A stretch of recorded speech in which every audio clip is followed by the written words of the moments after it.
Morning and welcome to The Chorus. I'm Bernard Hickey for the Kaka. This is my daily video and podcast covering Aotearoa's political economy around housing, climate and poverty. And the story is very much about the fallout from the government's announcements yesterday on the electricity sector, which were described variously as not enough, a damp squib, and a bailing out on promises for reform. But one of the things that struck me was the lack of a potential solution through solar and batteries, which are becoming increasingly cheap, increasingly available, and much faster to get up and running than other options. So the government focused on building a liquefied natural gas gasification facility. So these are these big ships that come in from Australia probably, or the Middle East, with liquefied natural gas, the big bulbous ships. And they can't just rock up to any port and unload. The gas has to be piped off safely and stored, and also then regasified. And this is quite a bit of kit. The costs are into the hundreds of millions of dollars, and it would require some substantial building and someone to pay for it and take the risk. Now, the government suggested it would do it, i.e. the taxpayers would do it, and it's launched a study for a procurement process. The trouble is, not only would it take a long time, but it would be very expensive. One of the things I've pointed to in today's email newsletter is an excellent deep dive by Mark Dalder at Newsroom, who has looked at the costs of an LNG facility versus the costs of a big solar panel and battery build-out. So I wanted to show you a few charts and just go through the key news of the day as I've seen it. So that there is the Ruakaka battery park, the so-called battery park at Ruakaka, which started in May. Essentially, it sucks electricity off the grid in the middle of the night when prices are cheap, and then looks to sell it back in when prices are expensive. And this was put in there by Meridian. And interestingly, some research by the Electricity Authority for the first few months of operation of this facility, this battery electric standby facility, shows that the prices for wholesale electricity, for so-called, we need it just in time electricity, has dropped substantially in terms of the volatility since the introduction of that park. And this is just one park with enough power for tens of thousands of houses, but not the whole country. And it was put in place relatively quickly and can be done with the consenting arrangements being put in place. So no need to get a massive big consent for a port facility, to plan it, to do the engineering and to build it. You just put these things in. And you can see that Meridian is looking to add a big solar panel farm to it, and that can be done reasonably quickly and cheaply. And it's one of the missing links in the big announcements yesterday. Where was the solar option? Because when you look at the costs, Mark Dalder's calculated from Electricity Authority data that the cost of installing these sorts of battery farms and solar parks is around about $135 per megawatt hour. But the cost of an LNG terminal and buying the gas and regasifying it, putting it in, to generate electricity, which is the whole point of this so-called backup in case we have a dry winter, is that it would cost anywhere between $200 and $400 per megawatt hour. So around $300 per megawatt hour versus $135 per megawatt hour for panels and batteries. Now, the complaints by Frontier Economics, who did the main report behind the government's reforms yesterday, was that you can't rely on renewables. You know, the sun doesn't shine sometimes and occasionally it doesn't blow for wind. And that's true on a day-to-day basis. But of course, one of the benefits of solar and batteries is that the batteries aren't variable. You can suck off the middle of the night and put it out in a very short period of time when it's needed during a spike. They can store also solar for many days. And the other thing is you can use your big lakes that we have now, hydro, as batteries. Unfortunately, the market structure doesn't allow that as it is, but we already have big batteries and they don't lie, so to speak. Right, let's move on to the news of the day. ANZ has slashed its one-year fixed mortgage rate to 4.49% to match BNZ, which did the same the previous day. So this looks to be the start of a spring mortgage war.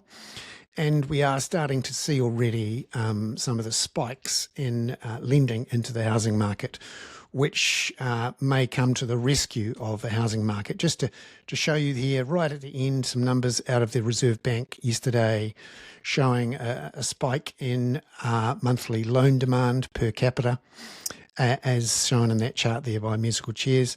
And when you look at what we've seen from real domestic credit per capita, so this includes business lending, you can see right at the end there a spike up after a good 2 or 3 years of being down. In fact, an even bigger down period than during the 2008-9 global financial crisis.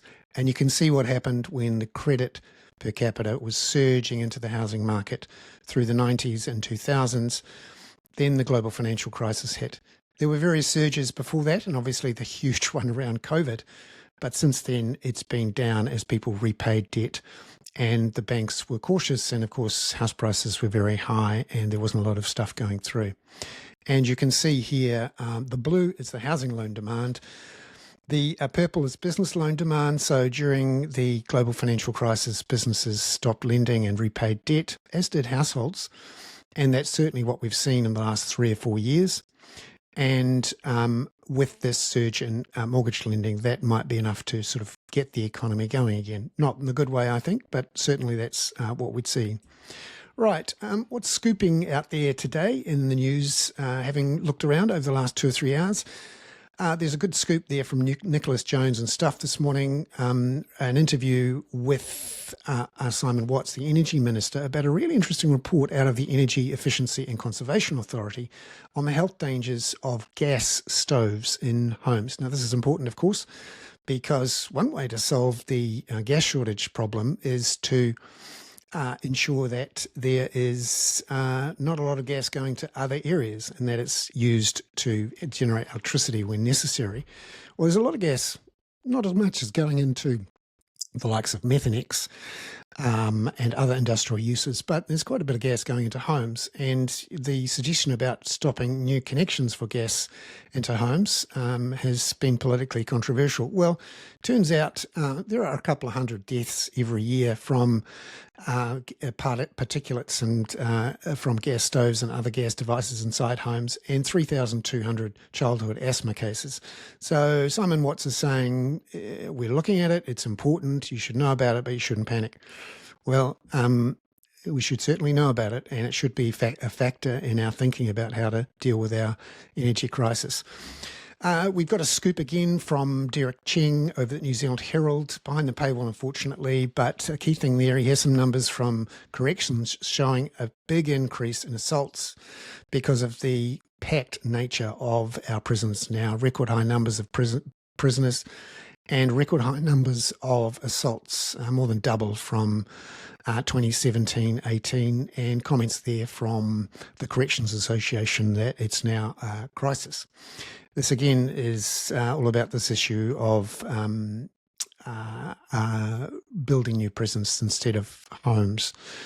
Right, an interesting one from Edward Gay at Stuff about an issue where an MSD case officer stole money by essentially grabbing the money that she set up that was supposed to be given to beneficiaries and recording it as debt, which they had to repay. Now, she managed to defraud MSD of $50,000, according to the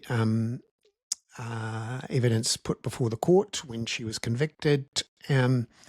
But she also said, tick the box for recoverable in the operating system of MSD. And the question is, have those beneficiaries who never got the money are they now being chased for debts? Another big issue there. In my view, those debts should be cancelled.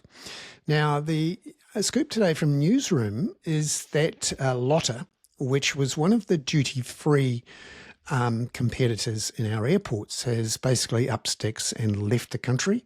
And it means that there's only one provider now for duty-free in airports, and also all of the shops for coffees and sandwiches and that sort of thing.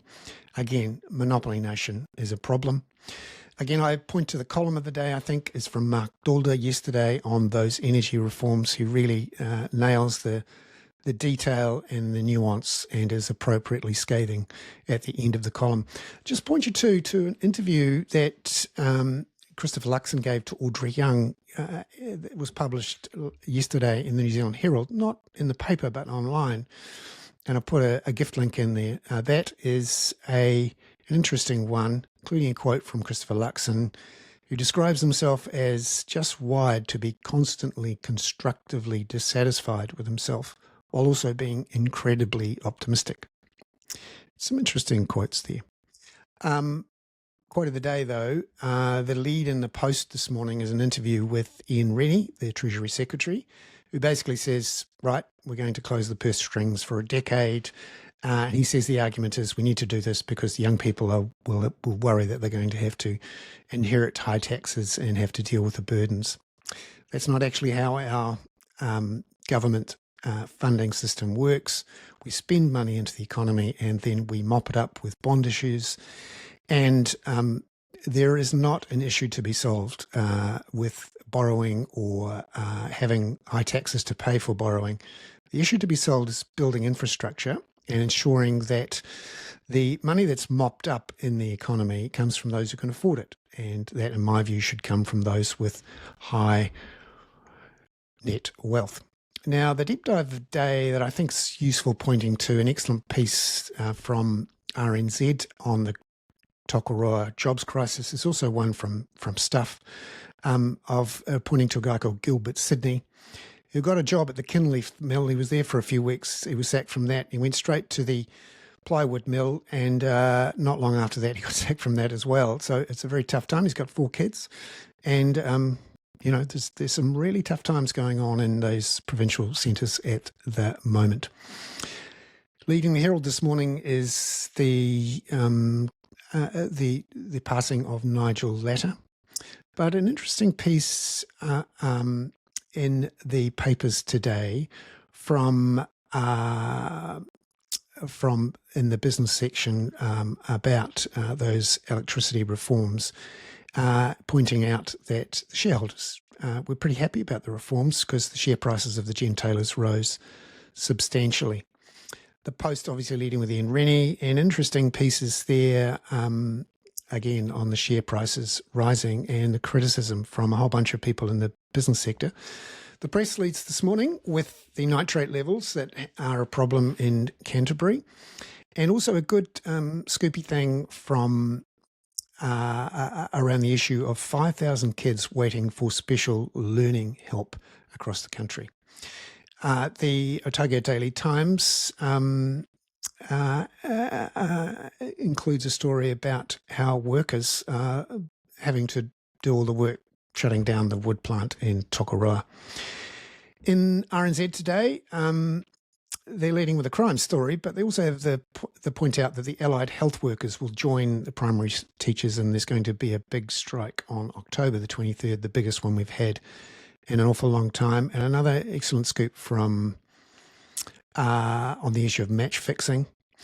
The Spin-Off has a really good piece on Afterpay, which had decided to ban payment through Afterpay for groceries and fuel, but they've backtracked on that now. And that's a worry for debt campaigners in the social NGO space. Stuff, again, that good piece from Nicholas Jones, but they're leading with another housing crisis story, as you'd expect. And there's Newsroom with its scoop on Lotte pulling out and the monopoly in airports strengthening if there weren't enough monopolies. I think I just wanted to point out the government, or Health NZ, has paid for a big double-page spread on its delivery of healthcare targets, which are quite positively spun, if you like. That's one way to do it. I'm Bernard Hickey. That was today's chorus for Thursday, October the 2nd on Ruakaka. And if you're watching this and you're not a paid subscriber, that's because we've opened it up for everyone to see, and we thank those paying subscribers who've agreed to that. And if you want to support the sort of work I'm doing here, become a paid subscriber. Ka kite anō.